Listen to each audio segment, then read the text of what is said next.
Hello, friends. This is Brittany Geneva. I am back, episode 4, Mindful Musings. It's been 2 weeks since the last episode, so I'm still working on this whole weekly consistent podcast thing, but I will get there eventually. Um, but this week I sort of want to talk about it's sort of a mishmash of like a whole bunch of stuff that has happened in the past little while, stuff that was trending on Twitter, a video I watched on YouTube, a book that I just read. Like all of them have like some themes running together. So I'm trying to like put it all into one thought. So my apologies in advance if it feels a little like all over the place, but I'm trying to bear with me because I'm trying to form a thought. So it's starting with what just happened a few days ago on Twitter. I logged on in the morning, as I often do, and saw that Black Twitter was abuzz about a guy, an influencer who you may or may not know, named Sam Whiteout. I was actually surprised by the number of people who don't know him because I've been fucking with Sam Whiteout for like 4 years. Like he's this white Kappa, got some sort of notoriety years ago for being a white kappa. I mean, really, that was it. And he was shimmying all over the internet. But eventually, he sort of became this influencer and like known for being an ally to various communities. So, obviously, the African American community, LGBT, immigrant, like anybody who's like not a white man, he has, been outspoken and advocating for these groups and just being an ally, like I said. So, I like Sam.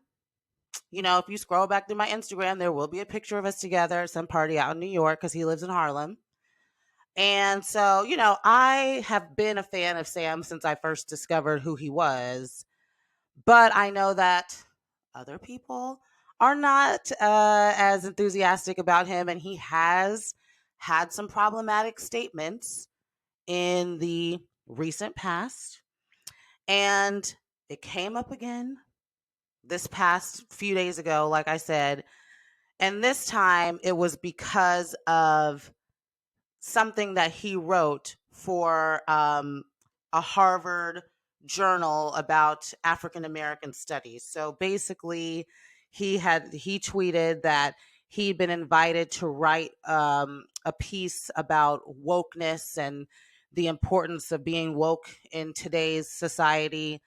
And it was for, I can't remember the exact name of it, but like Harvard African American Studies Journal, something like that. And so he posted the essay, and immediately there was quite a bit of reaction. The first of which being, this is not very well written. So I'm like, ooh, like I saw a few people saying, look, if you have that dream of writing, pursue that shit because if this essay can get into the Harvard Journal, so can you.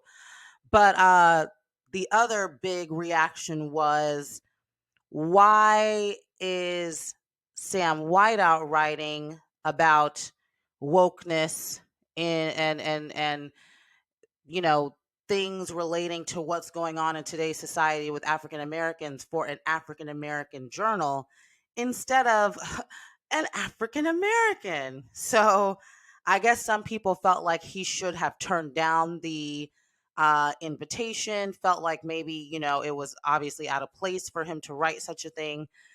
And I can see that. But the bigger, even bigger conversation became, why is Sam Whiteout even somebody who is at the cookout? People are always talking about inviting folks to the cookout. That's one of the problems. As soon as somebody white does anything that's reasonably, human and thoughtful, it's invite them to the cookout instead of like, okay, well, that's what you should be doing as a fellow human being. But at any rate, he's been invited to the cookout. He has become someone who has sort of had a voice in these discussions. And a lot of the reaction was like, hold up, wait a minute. Why is Sam Whiteout even somebody who Harvard would invite to write this piece? Like, since when did this white boy become somebody who can speak on behalf of African Americans? And, that's a question. We could talk about that separately, how much and how easily we let people become representatives and voices for our community without truly vetting them. Maybe they said one or two thoughtful things, one or two things that we fucked with and agreed with, and suddenly they're our mouthpiece. So we can have a separate conversation about why that keeps happening so frequently, and we do keep letting problematic people hold the microphone for us. But separately from that, there's also another argument that was being made about why he has kind of risen to this place, and that was the one that I had to respond to. That was the one I had to say, okay, let me get my Twitter fingers ready, because what you're not going to do. Well, look, let me just read you the tweet. So, Mr. Terrain Walker, I will bust out his entire blue check verified name, tweeted, "Don't be mad at Sam Whiteout. Be mad at yourselves for creating him in the first place." Now, if he had stopped there wouldn't have been a response. I would have said, fair. But he didn't stop there. Here's the rest of the tweet. "Don't be mad at yourselves for creating him in the first place. Y'all be on here ready to bust it open and offer your firstborn to any Chad who echoes woke talking points or dances somewhat on beat. It's pathetic.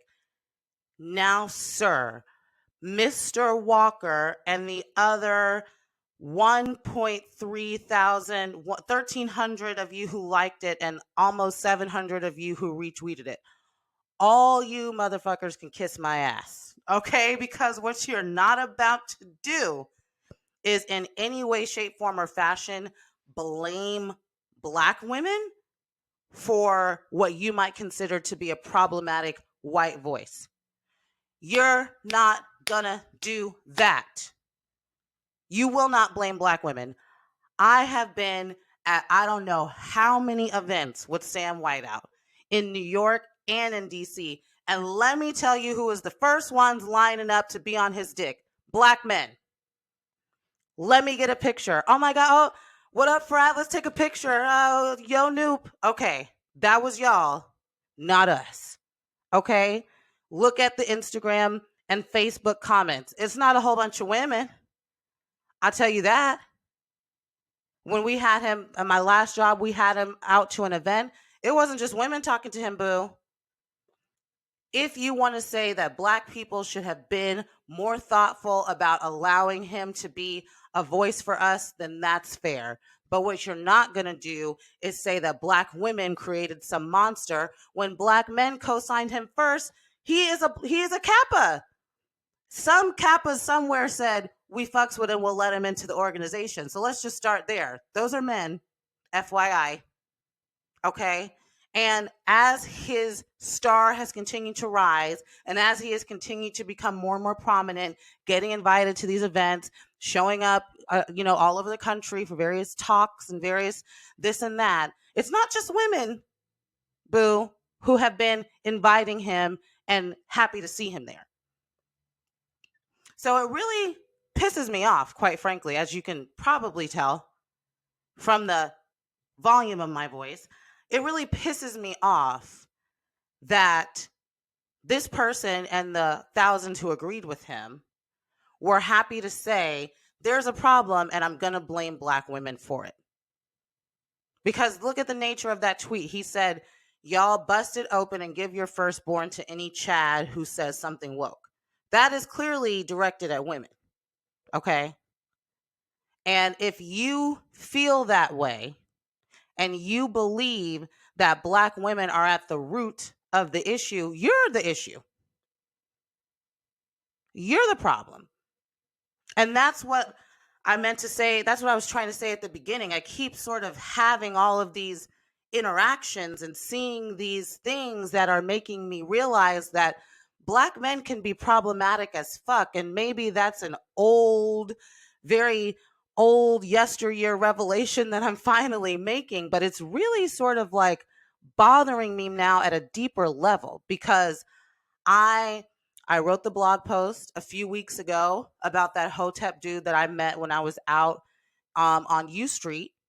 Okay, then I'm gonna tell y'all about this about a book I just read. I'm gonna tell y'all about this YouTube video, this those grapevine discussions. I'm gonna tell y'all about one that I just watched. But the essence of it is that there keeps being Black men who really, like, I don't think I realized how deep it was, this pathology of Black women are at the root of all problems. And it's really scary. Like, it's really scary for me to finally crystallize this thought. Like, I know I'm late.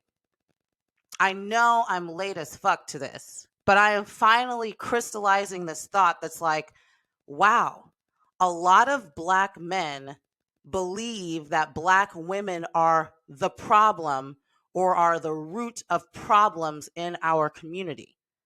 And they are happy to blame Black women and state very clearly, like, they don't feel any like need to put a caveat as well, no offense, but no, they just gonna say it.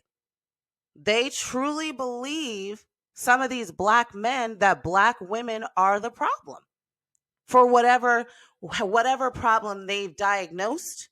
They can find Black women at the root of it. And I'm just sort of in shock, maybe, of how much that has come to the forefront of my consciousness in the past few months. Even the last guy I dated, I realized after the fact that fucking dude was a hotep, like a deep, like very problematic hotep who fucking believed that Black women should submit to men at any and every cost, and that Black men should be allowed to do whatever it is they feel like doing because that's their natural instinct, quote unquote. And anytime a woman is coming up out of her place and not allowing a man to be himself, she's the problem. That's what he believed. The guy who we met at the club or at the bar on U Street, that's what he believed and very clearly stated. He even went so far as to say it's okay for a man to put his hands on a woman. We asked him directly, you sound like somebody who puts your hands on women. Comments? And he said, look, Black men have instincts and women just need to understand them. Bitch, if that's how the niggas are thinking in DC, I'm going to be single for the rest of my full adult life, because I will not ever accept your natural instincts if that's what they are. And newsflash, people have natural instincts every day. I have a natural instinct to cuss somebody out when they talk to me crazy, but I can't always do that. Everybody has a natural instinct, and every day we have to be civilized human beings and put that shit away. So don't give me that natural instinct BS. And that's what I keep hearing all over the place about natural instincts. Fuck that. I'm going to tell you what you can do with your instincts. You need to damn control them and act like a damn human being out here and treat people fairly and equitably, and not think that they just need to be underfoot because of the gender that they happen to be born. I mean, what in the world is that? And then I was reading this book. So I just, for my book club, we just read We Were 8 Years in Power by Ta-Nehisi Coates. And basically, it's a collection, sort of an anthology of different essays that he wrote for The Atlantic during Barack Obama's presidency. And so there's a very strong theme running through all of the pieces about, just white supremacy in America and how it has really sort of obviously become emboldened during Obama's presidency, then to the point where now Trump has been elected. And a lot of the pieces contained a lot of historical context and a lot of, quotes and essays and, other references to figures who were writing a long time ago and how their thoughts and ideas are still relevant today. And a lot of what came through is that there's this sort of Black conservative strain of, scholars and activists and outspoken Black people who basically, Black men specifically, who feel that there is a golden era of Blackness And I mean, when was there a golden era of blackness in America? Like, when have we not been struggling here? Like, I don't understand the premise of a golden era of blackness in the United States of America, but okay. So there was a golden era of blackness in America, and during that era, men were the heads of the household, and women tended the home and the children, and black men were able to make a good living and have a job, and the family structure was in order, and that's when the black community was the strongest. Now, I take issue with the original premise that there was ever a golden era of blackness in America, but even if I grant you that, they're basically saying that that era was ruined when, mass incarceration started, and there started being other structures that took down black men and put black women in a place of running the household. And now our boys are jacked up because they're being raised only by mothers. And that, I mean, yes, a two-parent household is important, but the tone that they were giving was, if there's only going to be one parent, it shouldn't be the mom, because the woman is not equipped, especially to raise a boy on her own, and for that boy to come out, I guess the right way. And just so many allusions to women doing something wrong, and therefore that is how our community has declined. And I'm just so like, what? Like, what the fuck are you talking about? That doesn't even make sense. As I'm saying it now, it makes less sense than even when I was reading it, because I was like, this is literally false. Like, why are you blaming a woman for responding to what's happening in society, instead of blaming the society that brought these things to bear, that created mass incarceration? So I just really don't understand why this thought is so prevalent. And I don't think I realized how prevalent it was. So after I wrote that blog post about the Hotep dude that I had met out and about, my homeboy who lives in Houston called me, and we had a long conversation about it. And basically he was like, look, there are Hotep dudes every minute of the day, and you just don't realize it because you don't date them. So, you wouldn't really have a chance, or you wouldn't have this deep conversation like y'all had at that bar. But they do things subtly to let you know that they do believe that they are like on a higher order than black women. And when he said that, it really caused me to think back on some of my interactions and just some people I know.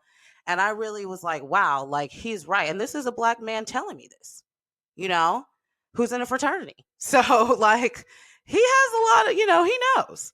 I believe him.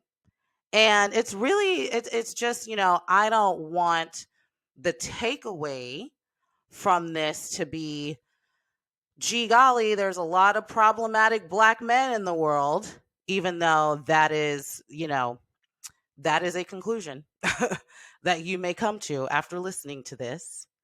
But I think the bigger takeaway is thinking about how we can not be a part of that and allow that to continue. I mean, if that is your brother or your nephew or your cousin or some man in your life, check him on that. And if you see that coming to fruition with somebody in your life, like, please don't take it. Like, please don't allow that to brainwash you into thinking that that is an appropriate way to be. There may be some couples, let me restate that, because I'm not even going to say it's appropriate or inappropriate.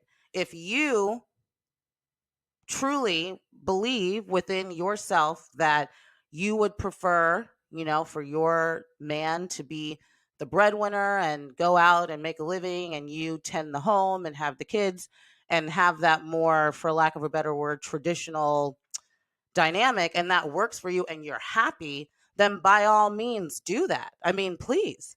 But if you are the woman and you yourself are the breadwinner and the man tends the home and the kids, that's perfectly fine too. Come up with whatever works for you as an individual. and do that. I mean, it's, I think the essence of freedom is to be able to do whatever you want, whatever feels best, whatever is your preferred way of living. If you could never see yourself being at home and you're like, I have to work and it's very important to me, then do that. If you don't want to have kids because that's not a priority in your life, then don't have kids. Like, whatever family dynamic, if you don't feel like marriage is for you and you just want to have your man and live y'all's life together, then do that. Like, whatever you want, do. And that's what I want the thought process to be. I don't want black men to be out here telling black women this is how you should act.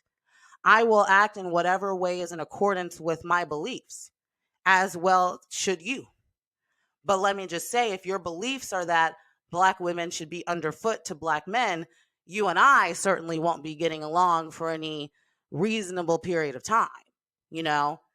So this is just, it's a lot. Like, I don't know why I was so late to this revelation.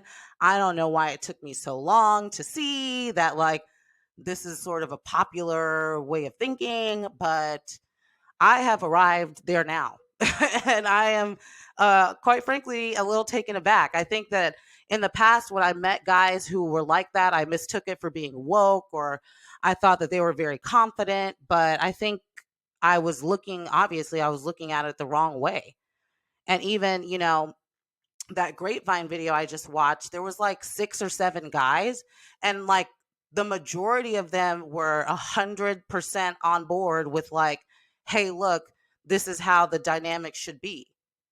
And there was 2 guys there who were checking them, and I was like, oh, thank God there's 2. And to be honest, if I was just taking them like how they were dressed and how they talked and sort of what they seemed like they would be from a very surface level perspective, the 2 ones who were talking the smartest shit, I probably wouldn't have gone for them. Like, if they were in the street and trying to talk to me, I don't know that I would have gave them a look. Or if, like, we were at a party and they came up to me, I don't know that I would have given them, the time of day. Whereas the other ones, maybe had a little bit more of a cleaner look, or a little bit more, I guess just traditional, whatever that means. And so that is also like a wake up call to me. Like, I need to get out of my head about what a guy should look like, or whatever, because obviously some of these ones that look very nice on the outside have a lot of trash on the inside.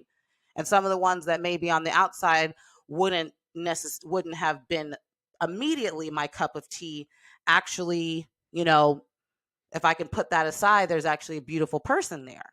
So that is also, maybe that's what the lesson is. That's what the takeaway is for myself, to look differently at how I look at people and look at men, to find the ones who actually really do respect women, and the ones who really do see black women as other human beings and not, servants, I guess, out here meant to uphold the lives that they naturally, instinctively want to live.